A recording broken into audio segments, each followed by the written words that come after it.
पंचमोहल्ली में सोमवार की रात 11 बजे 30 से 40 की संख्या में बेटे के ससुराल वालों ने लता श्रीवास्तव के घर पर हमला कर दरवाजा तोड़ पोते को अपहरण कर लिया है। उस समय से पुत्र संदीप श्रीवास्तव भी लापता है। युक्त बातें पीड़िता लता श्रीवास्तव ने रोते हुए आप बीती बताई।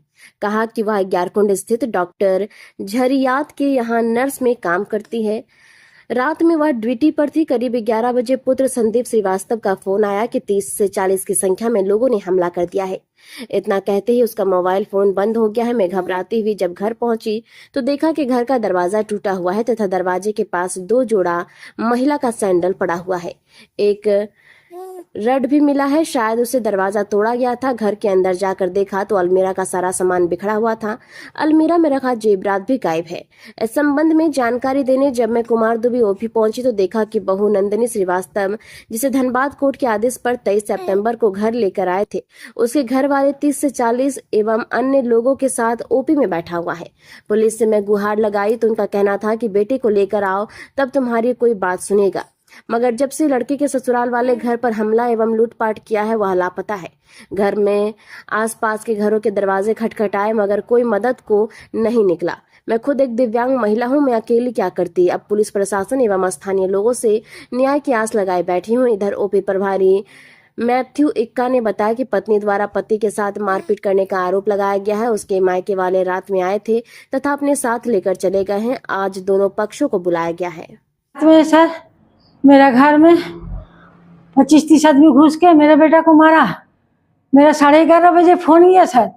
मेरा बाबू खाली यही बोला, मम्मी मेरे जान बचाओ मम्मी, 30-40 आदमी मिलकर घुस गया, मार रहा मम्मी, हमको बचा लो मम्मी। बस यही लास्ट आवाज था और मेरा बाबू का फोन बंद हो गया।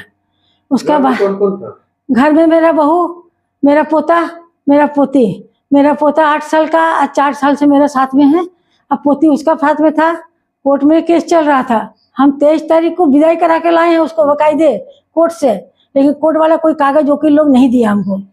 बोला अभी कागज नहीं मिलेगा, 6 महीना रख के देखो, तुम लोग ठीक से रखेगा तब हम लोग कागज देंगे। वकील ऐसे बात बोला हम लोग को। हम लोग सर कागज मांगते रह गए, नहीं दिया।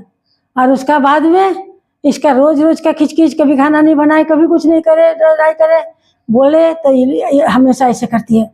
अब कोई लड़ाई झगड़ा नहीं था। हम आए घर में 8 बजे मेरा बेटा हमको ड्यूटी छोड़ गया। डॉक्टर झरियात के पास में हम ड्यूटी करते, थाना के पास में।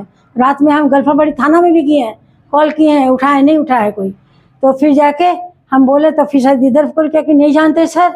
हम उधर से एक लड़का जा रहा था लिफ्ट मांग के, 11:30 बजे थाना पहुँच रहे हैं। उसका मैके वाला एक गाड़ी आदमी वहीं था, 7-8 आदमी। उसका माँ थी, चाची थी, उसका मामी थी, बुआ लोग थी। उसका बाद में शंकर बोल के एक रहता है मोलबागल कॉलोनी में, वो था। ललन था उसका छोटा भाई, रंजीत उसका ससुर का नाम है। उसका साली था, उसका साली का आदमी था, साली का ससुराल वाला सब कोई था। तो अभी कहाँ है आपका बेटा? नहीं पता, हम रात भर रो रहे हैं पर हमको कुछ नहीं पता। हम खाली खोज रहे। जब थाना वाला को बोल रहे, बोले अपना बेटा को हम कहाँ से लाएंगे सर, घर में तो कोई है ही नहीं, हमारे घर में कोई है ही नहीं, रात भर परेशान है। तो रात में आप थाना गए थे कुमारडुबी? 12:30 बजे रात को गए थे, 12-12:30 बजे रात को। हमको बोला जा बुढ़िया जा वहां से अपना। वो बड़ा बाबू बोले जाके बेटा को लेके आओ, तुम्हारे पति को। हम बोले मेरा पति नहीं, मेरा बेटा है। तो मेरा बहू बोले कि इसके सामने, हमारे सामने कुछ मारपीट नहीं हुआ है, हम कुछ नहीं, अच्छा खासा हम घर में देख के गए हैं।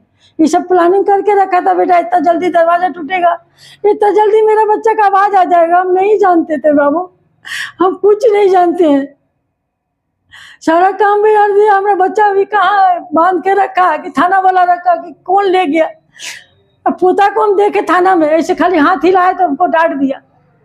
मेरे पोता को भी नहीं लेने दिया थाना में।